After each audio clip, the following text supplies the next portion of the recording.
Okay, first I'm going to show you the way that I'm pretty sure you did it, and then I'll show you a different way to do it. Okay, I'm assuming that most of you saw this, and the very first thing you did was distribute, and that's fine. 2/3 times x is 2/3 x. 2/3 times 7 is 14/3, or you may have changed that to a decimal, and that would also be fine. And then that equals 10. Now to solve for x, you would have to move this to the other side by subtracting it. So it becomes 2/3 x equals 10 minus 14/3, 16/3.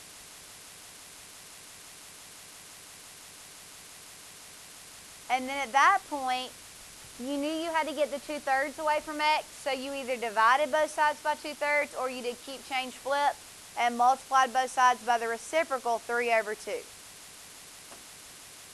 Those cancel each other out, leaving x by itself like you wanted, and then 16/3 times 3/2 becomes 8. Okay? That's probably how a lot of you did it. Now, it's fine if you did it that way. If you get the right answer, I don't care. Okay? As long as you get the right answer. But see how it kind of got messy because we started dealing with fractions, and some of you just don't like dealing with fractions? This is another way you could have done it, and I showed you this a while ago. Think about it. Your goal here is to get x by itself. So in my thinking, I'm thinking, why would I want to attach 2/3 to the x by distributing when my goal is to get x by itself? Why would the first thing I do be to attach 2/3 to x? Because I want x by itself. Well, 2/3 is being multiplied by x plus 7. I'm going to go ahead and cancel it out by multiplying by the reciprocal on both sides. Okay, you know how if you want to get rid of this, since it's being multiplied by that, you can either divide by 2/3 or keep, change, flip, multiply that by the reciprocal. 3/3 is 1, 2/2 is 1, so that all cancels out and leaves x plus 7. Now over here, you can either type it in and get your answer, or you can recognize that this 10 is over 1, so the top becomes a 30, the bottom becomes a 2, pay attention, and 30/2 is 15, and then at that point you would just subtract 7 and you get 8 as well. So either way you want to do it is fine. What? I mean, you got to do the way you remember to do it, but to me that's easier. Y'all just got to get in the habit of remembering that if you have 1/2 x equals 6, instead of dividing by a half and dividing by a half, you should be doing multiply by 2/1, multiply by 2/1. And then you just see that's 12, x equals 12. I mean, you can divide a fraction by a fraction and a whole number by a fraction because you have a calculator. But you've got to start to learn to recognize that as you get higher and higher in math, you're not going to see your college professor write divided by 1/2. They're going to multiply by the reciprocal. Okay? All right, now turn to page 19, and we're going to go over those two that you were supposed to do for homework. So for those of you that didn't do it, here's your chance to get the homework done. I will do late stamps at the end of class though, so do not come up right when I'm done with this and expect to stamp. I'll do them at the end. Number 6, a gear on a machine turns at a rate of 3 revolutions per second. Identify the key features of the graph of this function. Okay, we can see that the graph starts down here at 0 seconds and 0 revolutions. Revolutions are just spins, like it's spinning 3 times per second. So if it starts down here, and then on this end there's an arrow, how far left does the graph go? Isn't this the furthest left? And that's an x value of 0. And it will never go to the x value of -1, -2, -3, or so on. And you show that by putting a bracket. And then to the right, you can go forever. And infinity, you put a parenthesis. Okay, for the range, isn't this point that was furthest to the left also the lowest point of the graph? And what is its y value? 0, and it will never go below 0. So bracket. And then how high will it go? Infinity. Okay, the x-intercept is where the graph hits the x-axis. And where is that? Yes, it does. It hits the x-axis right there. 0, 0. And where's the y-intercept? Same place. The x and y-intercept are the same for this one. Is this graph increasing or decreasing? Increasing, because from left to right it's going up. Is it continuous or discrete? Continuous, and it's positive. What is its maximum point? It does not have one because it goes up forever, so there's no maximum point. What is its minimum point? Right. Pretty easy if you ask me. The hardest thing about that is domain and range, and it should be getting easier for you every day. All right, number 7. The cost of an air conditioner is $110. So just to buy the air conditioner, you pay $110. The cost to run it is 35 cents per minute. Identify the key features of this function. Well, not that you have to. It doesn't ask you to do this, but for practice, who can tell me the equation in slope-intercept form? Okay, Naya? Because I'm good.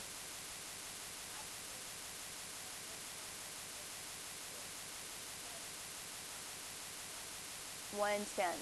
Okay, 35 cents per minute plus 110, which is the cost of the air conditioner.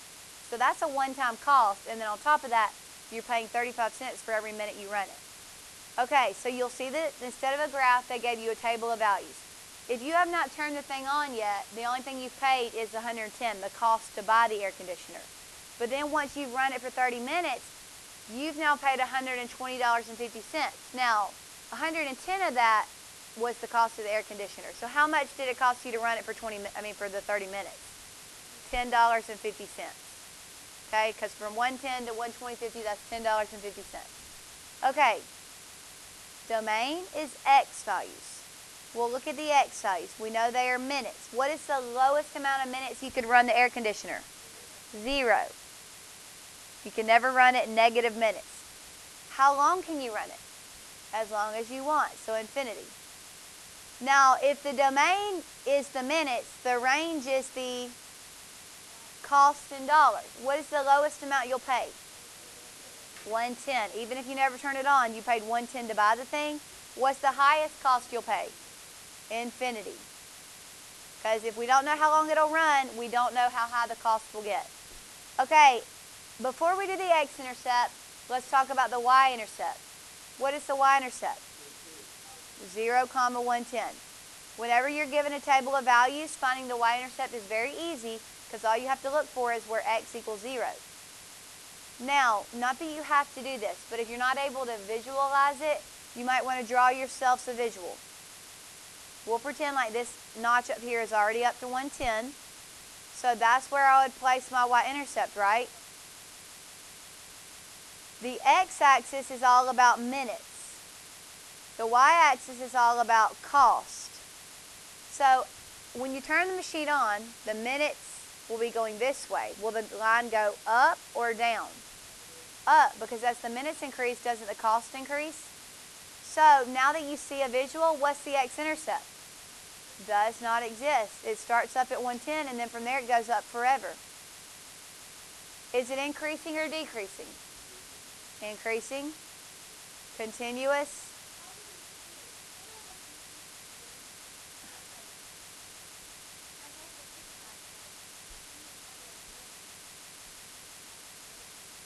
Well, because they only wrote 30 minutes, 60 minutes, but does that mean when you turn it on, it has to stay on for 30 minutes? You could turn it on for 5 minutes or just 1 minute or 30 seconds even, right? Okay, what is the maximum? Does not exist because it does go to infinity. And what is the minimum? 0, 110. The y-intercept is your minimum. Okay, now turn to page 20.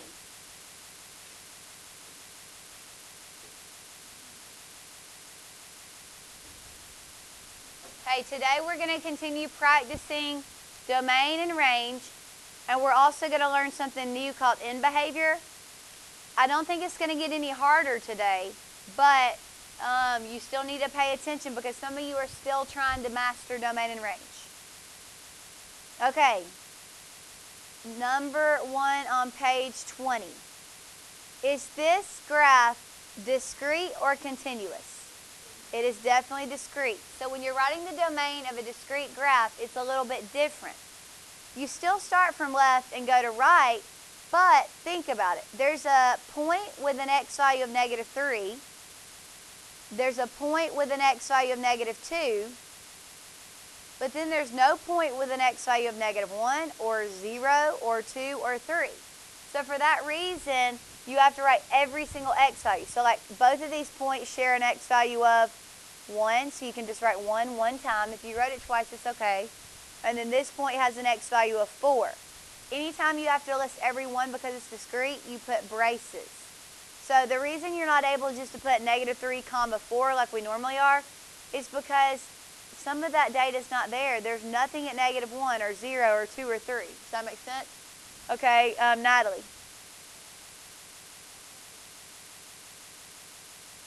Okay. What is the lowest point's y value? -4. Shh, pay attention, guys. Then the next lowest point has a y value of -2. Then the next lowest point has a y value of 0. Then the next lowest point has a y value of, and then the highest point has a y value of 5. So that would be the range for this discrete graph. Is it a function? No, because it would fail the vertical line test. If you tried to draw a vertical line right here, it would hit both of those points. So it would fail. Okay? All right, number 2. Is this continuous or discrete? Shh, I'm about to move people. Continuous or discrete? Continuous. So this one we can do the domain just 2 different things. How far left you go and how far right you go. How far left could you get on this graph? -3. And it will never go beyond -3 because you don't have anything at -4, -5, -6. So you show that by putting a bracket. How far to the right can you get? +3. And it will never go any further right. So you show that with a bracket. How far down can you go? -4.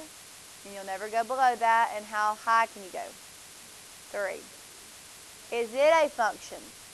No, because it would definitely fail the vertical line test, right? All right, number 3. How far left can you go? -4. Now, remember back when we were doing number lines? And if there is an open circle on a number, you would just write like x is less than, well, say that it went this way. You would just write x is less than 1. You wouldn't put equal to bar. It's the same thing here. The -4 is not included. So you don't put a bracket, you put a parenthesis. Kind of like back then we didn't put an equal to. And then if you're trying to go right, how far can you go to the right? Infinity, because there's an arrow over there. Now for the range, how low down the y-axis can you get? Only to 1. And you'll never get any lower, so bracket. How high can you get? Infinity. Think about it. If you go to the right, you can travel up forever if you wanted to. No, it doesn't really matter about that. We're just talking about if you wanted to go up forever, you could. So the y values would increase forever. Like if I plotted a point right here, the y value would be 2. If I plotted it right here, it would be 3. If I keep going, that'd have a y value 4, then a y value 5, then a y value 6. The y values will increase forever. Is it a function? Yes, it would definitely pass the vertical line test. All right, number 4. What is the domain? -2 to +2, and it does not go beyond those numbers, so brackets on both ends. What is the range? 0 to 4. That's the lowest it'll go to the highest it'll go. Is it a function? No, it would definitely fail the vertical line test. Okay, number 5. What is the domain?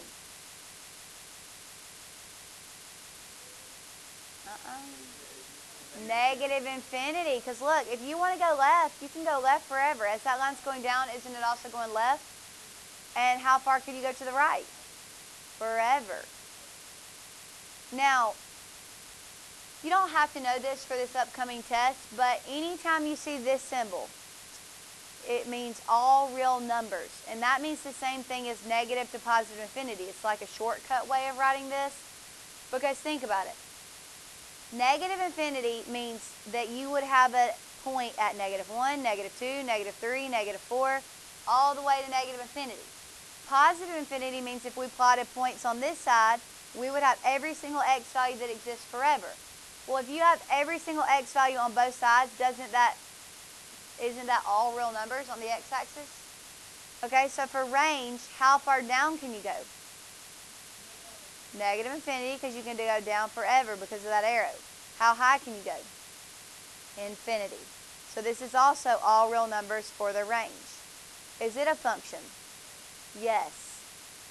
All linear functions, except for a vertical line and a horizontal line, will always have a domain of all real numbers and a range of all real numbers. Think about it. Don't all lines go left and right forever, down and up forever?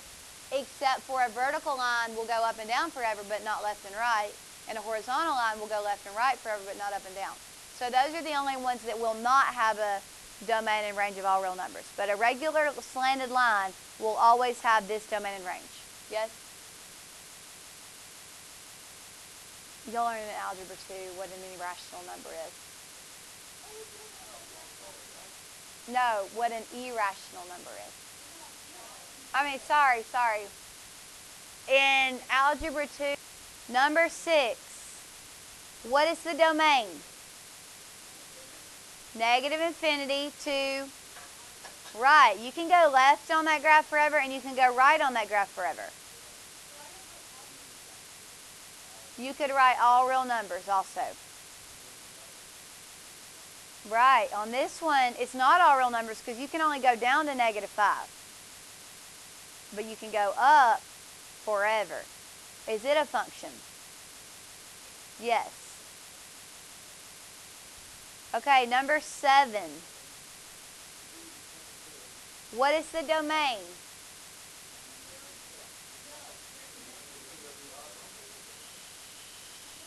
Isn't this the furthest left it goes? And that's an x value of 0. And then you can go right forever. So it's from 0 to infinity. For the range, how far down can you go?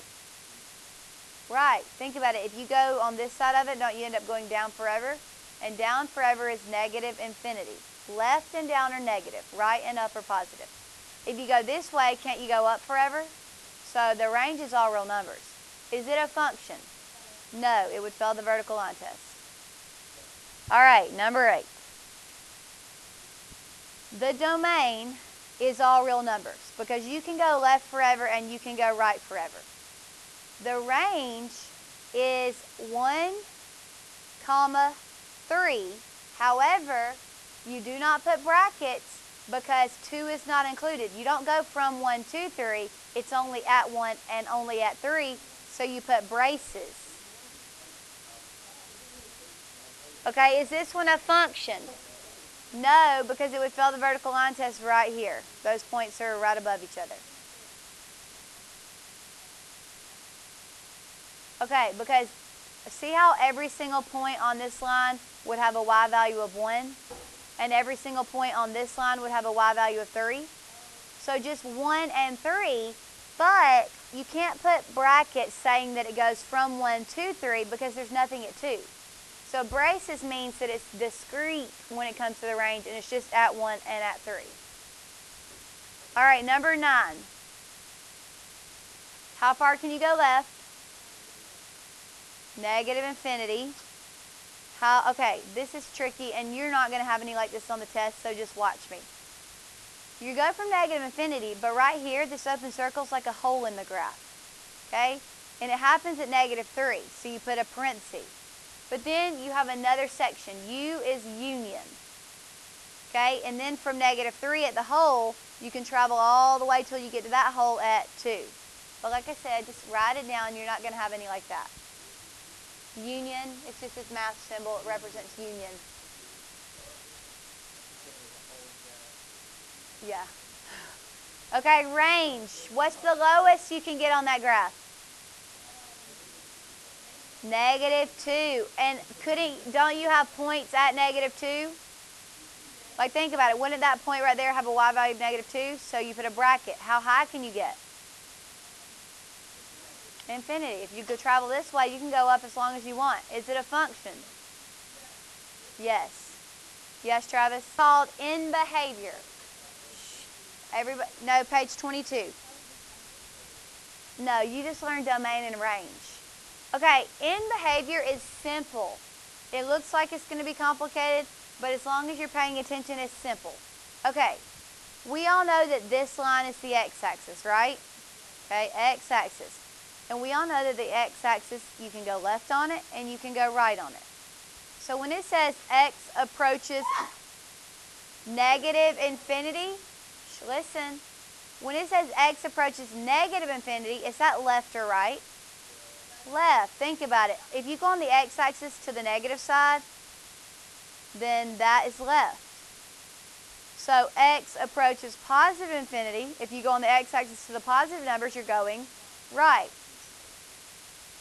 Well, no. Now, so they're saying, if you're on this line and you travel left on it, you end up going up. So the y's go up forever.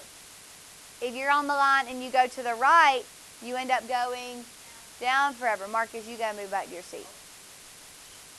It's not working.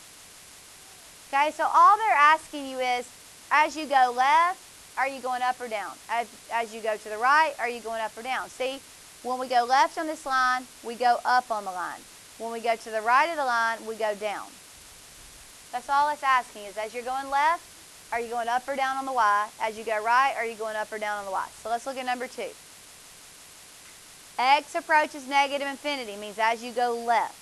As you go left on the line, you also are going down, so negative infinity. X approaches positive infinity means right, and as you go right, you go up. All right, number 3. X approaches negative infinity means left, and as you go left, you go up. X approaches positive infinity means right, and as you go right, you go down. We're getting there, we're getting there. What? Well, you pretty much just start at the y-intercept.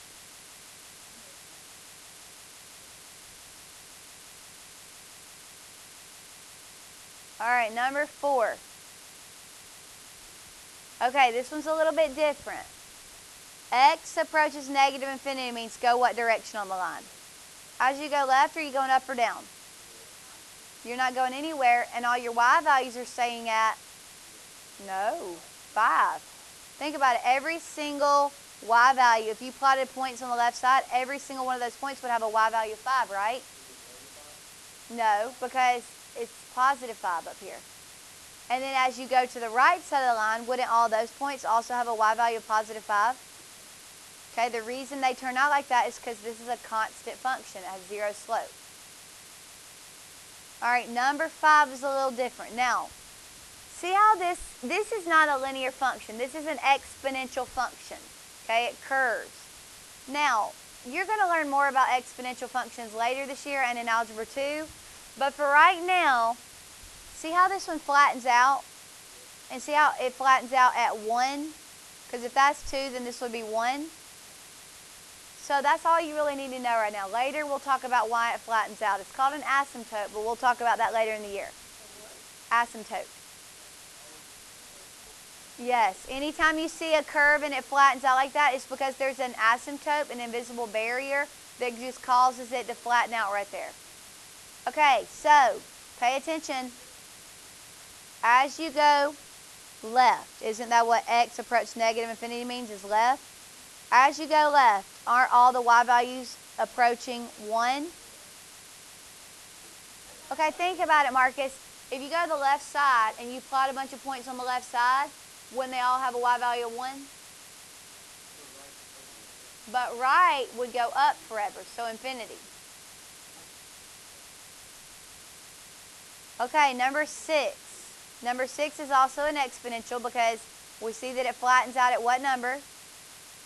3. So as x approaches negative infinity, y approaches infinity. As you go left, you go up. As x approaches positive infinity, y approaches 3. As you go right, it levels out at 3. Because as I go, you know what this means, right? Left, and as I go left, I go up forever. But if I go to the right, it levels out at 3. Well, he's paying attention. Some people aren't paying attention, so they're definitely not going to get it. All right, number 7. As x approaches negative infinity, y approaches 4. If you go to the left side, all the y values are 4. As x approaches positive infinity, y approaches negative infinity because you go down forever. All right, number 8. As x approaches negative infinity, y approaches negative infinity. As you go left, it goes down. And then as x approaches positive infinity, y approaches negative 2. See how it levels out at negative 2? There's an asymptote there. Okay, well look, the x-axis only runs 2 ways, left and right. So if there's a negative, these are the negatives, so left. All right, number 9. As x approaches negative infinity, so on the x-axis, if you go towards the negatives, which would be this part, you're approaching 2. It's leveling out at the asymptote at 2. X approaches positive infinity means go on this side of the x-axis to the positive numbers, and the curve is going down forever. Okay, now go to page 23. You'll see, you'll see. Yeah, we're not, this is just a practice page. There's nothing new about this page. Okay, number 1, what is the domain of that line? Okay, now, sometimes when worksheets are created, the software that creates them does not put arrows. But if there's no point, then you have to assume that it's an arrow, okay? Sometimes the software programs just graph it with an arrow on it. So, what's the domain? How far can you go left? To positive infinity. Remember a while ago we talked about all linear equations except for vertical and horizontal are always negative to positive infinity. They go left forever. Think about it. As that's going up, isn't it also slightly going left? And as it's going down, isn't it also slightly going right? So left forever, right forever. It's 2 lines and then an R like that. Okay, what about range? How far down can you go? Negative infinity. And then how high can you go? Positive infinity. Okay, end behavior. I'm going to have to write them in because they didn't. As x approaches negative infinity, means what direction? Left. The y's are going positive. If you go the left side of the line, the y's are going up. As x approaches positive infinity, which means the right side, the line is going down.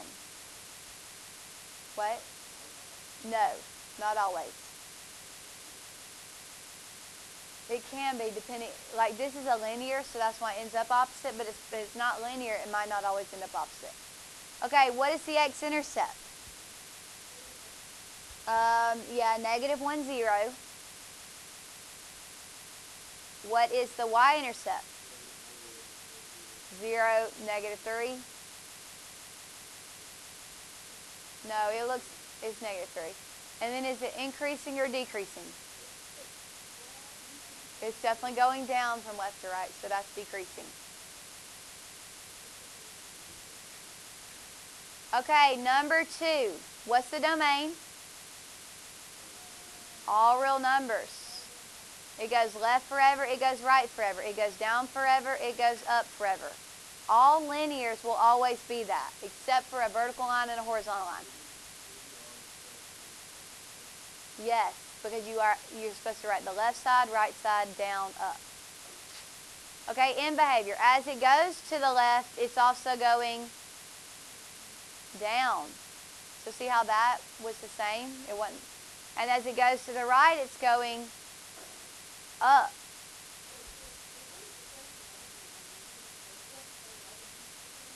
Yes, with a line. Yes. Yeah, for this x-intercept, that looks to be about 1.5, comma 0. And what about the y-intercept? -4, so 0, -4. Is it increasing or decreasing? Increasing. All right, number 3.